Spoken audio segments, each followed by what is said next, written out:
Back to another video, guys. That's gradient, tangents, and normals. We're gonna go through exam style questions. This is part 2. In part 1, we used to go through medium and challenging questions, like sort of E and EP. So in this case, we're gonna go through E and P questions. Okay, so that's the first problem. Pause the video and try to do by your own. If you're not sure how it works, how the general equation of the tangent and normal lines looks like, so go back to part 1. Just make sure you understand how it works, how you can easily complete both equations for both lines, for both types of the lines. And if you're ready for that, pause the video and try to do by your own. Okay, so here's my explanation. The tangent at some point A on the curve fx, which is definitely a quadratic function, passed through the origin. I just try to drop the possible situations that might take place in this case. So this is y x z. Let's pretend that this is going to be a parabola, okay? According to the vertex is going to be positive, okay? That's the sketch. And how the tangent line should go in this case, so that it passes through the origin. So that's the key idea. Your tangent line should go through the origin. So okay, that's the first case, how it might be. The tangent line goes through the origin, t. Okay, this is the function fx, which is quadratic function. And that's the one touching point. So point A, as we said in the statement. You need to find the possible coordinates of the point A. Let's set up the coordinates xa and let's say a function f, yes, because this point is on the curve, a function from xa, okay? So that's the possible coordinates and possible position, but that's not only the single one, because we can also put the tangent so that it can move through the origin in this way around, okay? So for example, let's stick to a little bit like that, so that it should go through the origin and also touch your function at this point, at the point A. So that's another possible position, so that another tangent line might go through the origin.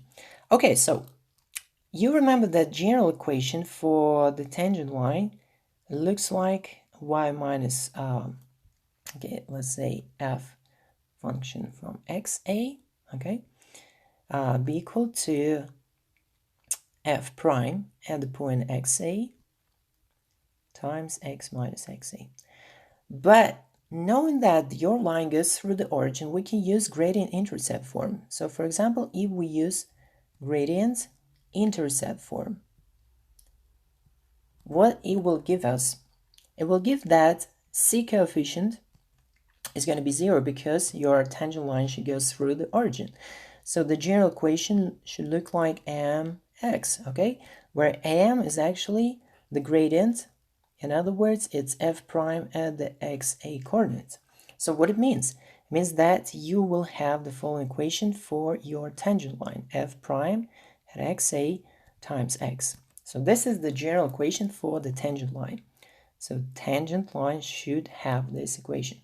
Right now, what we can say that if we plug into our general equation xa coordinate and ya coordinate, basically we plug the the coordinates for the point A inside this equation, we'll get the equation for the tangent line in like related to the coordinates of the point A. So what it means that on the right side we will have f prime, yes, which we'll take right now.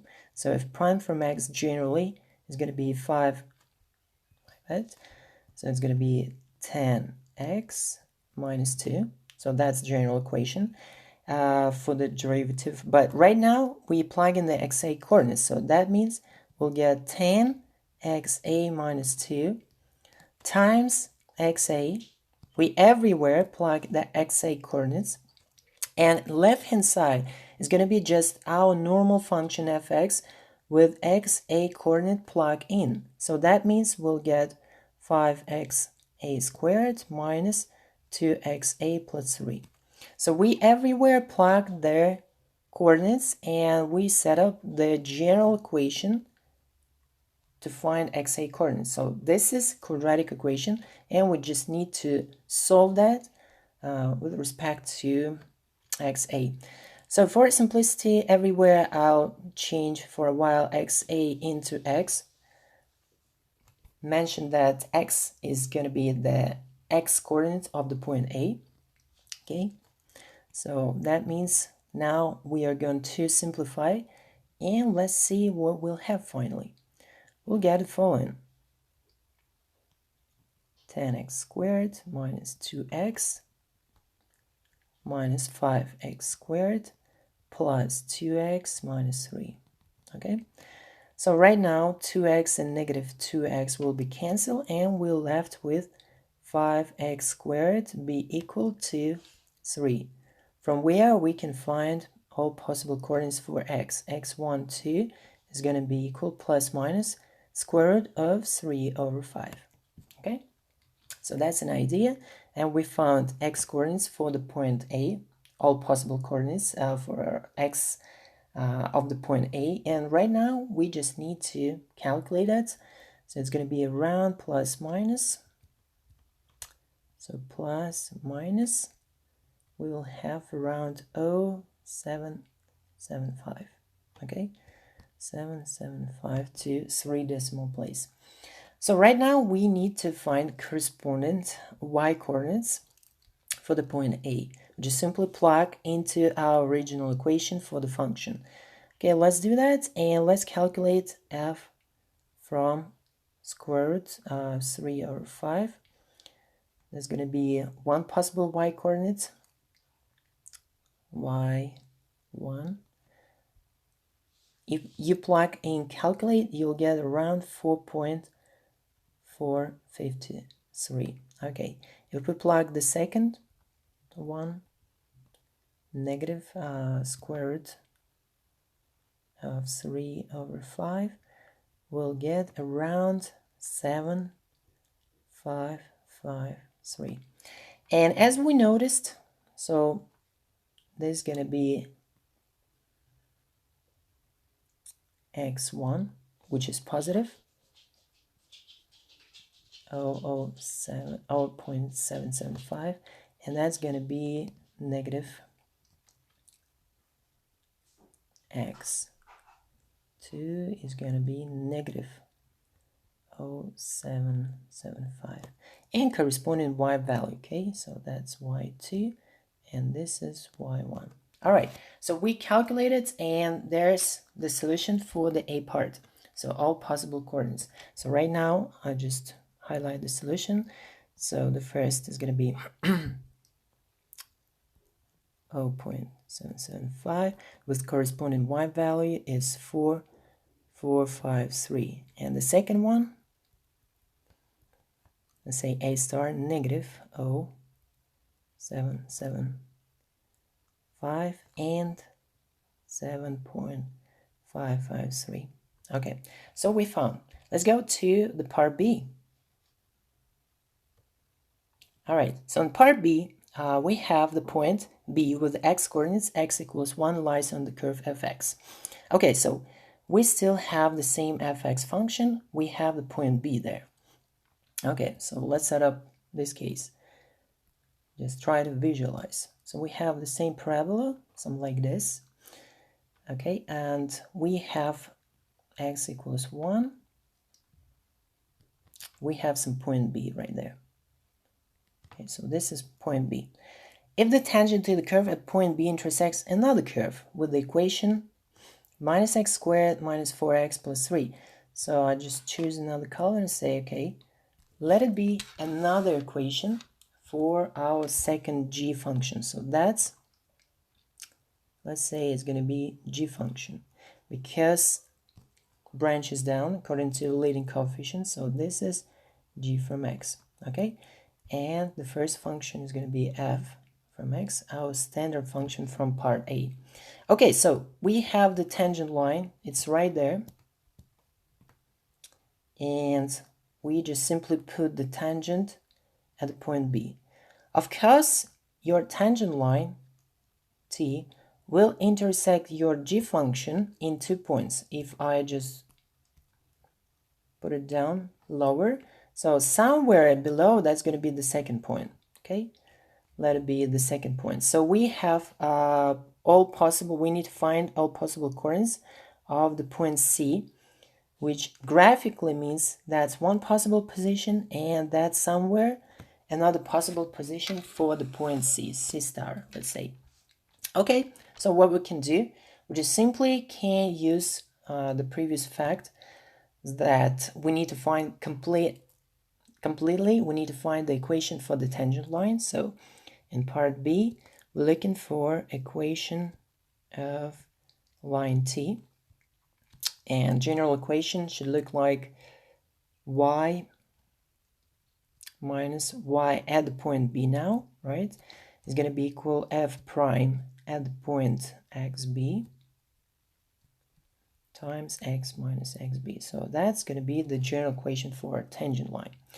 In this case, it doesn't go through the origin, so we're going to use b coordinates. Okay, so we know that x equals 1. How to figure out y coordinates? We simply can plug x equals 1 instead of function. So right now, we just need to calculate f from 1 is going to be y coordinate of point B. So f from 1 is simply 5 plus 3, 8 minus 2, 6. So we know the y coordinates, and we just simply remember before we used to take derivative, f prime 10x minus 2, so that's derivative at the point B. So 10x minus 2 at the point B, okay?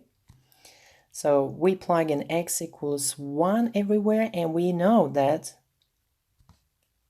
it's going to be just simply 8. So the general equation is y minus 6 equals to 8 times x minus 1. If we simplify that, we'll get their next equation for the straight line. So 8x and minus 2. 8x minus 2. So this is the equation for the tangent line. Right now we do have that. Okay, so the next step, we need to find all possible points, all possible coordinates for the point C.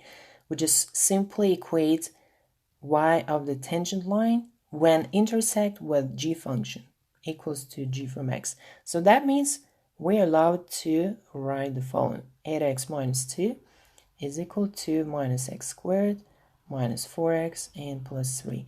Right now, what we need to do, we just need to calculate the common, we need to solve for x.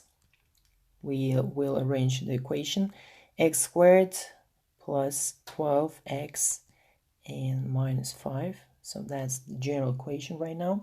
It's quadratic one, and what we're going to do, we just need to solve that. Okay, so let me see, x squared. Yeah, we transfer it. Yeah, okay. So right now we're going to solve that in general way. I'll just I'll just give you x coordinates. Minus 12 plus minus square root of 144 b squared plus 4. Okay, I'll write 12 squared plus 4 times 5, okay, over 2. So that means we'll get the following solutions. x12 equals 2. Okay.